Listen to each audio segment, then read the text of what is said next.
thing, ignite emotions. And every time you give them an opportunity, yesterday I took time to watch one of the opposition principals who was on air, and Dr. Matiangi. And I wanted to hear his solutions. I was very keen on. Did you hear any? On what is exactly the solution. There is one thing I had, City. Yes. The first thing I had is the same sentimentalism that I have told you about. Rubbish everything that is being done. Okay? Then anchor your campaign on hope. You promise Kenyans hope that is not tangible. Okay. It is not measurable. And hope in itself is not a strategy. So you only say these things that are happening are all bad.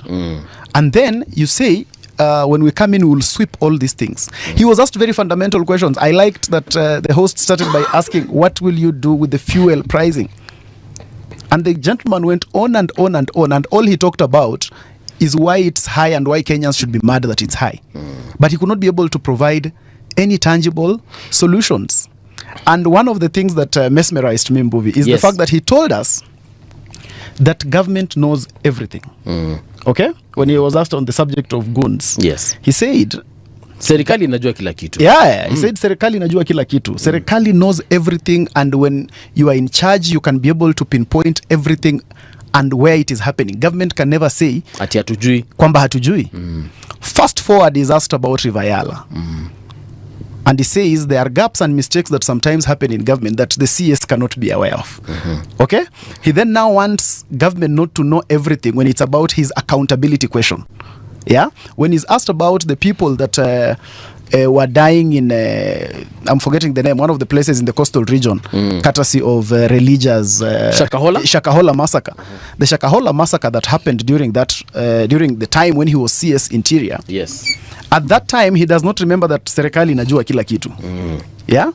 So most of the things that now, when it comes to him and being accountable, he now wants to elaborate a process of how things are done.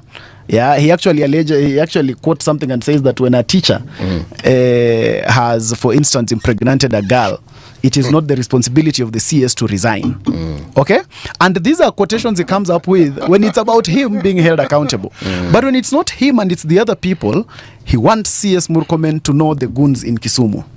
He wants the PS Omolo to know everyone who is orchestrating everything everywhere. But when it's about him, that is where he knows that the CS is a policy person. In fact, the CS does not handle day-to-day running of the police. The CS simply deals with matters policy, and that is all. When he's asked about Baby Pendo, that is where it's about policy. The CS is about policy. But when it's about the current administration, he wants those ones in office to know everything. And that's what I call the double speak that we always have, which is the unfortunate scenario with our Kenyan politics. That when you are in office, there is a language you speak. When you are out of office, there is a language you speak. But who is the biggest problem here?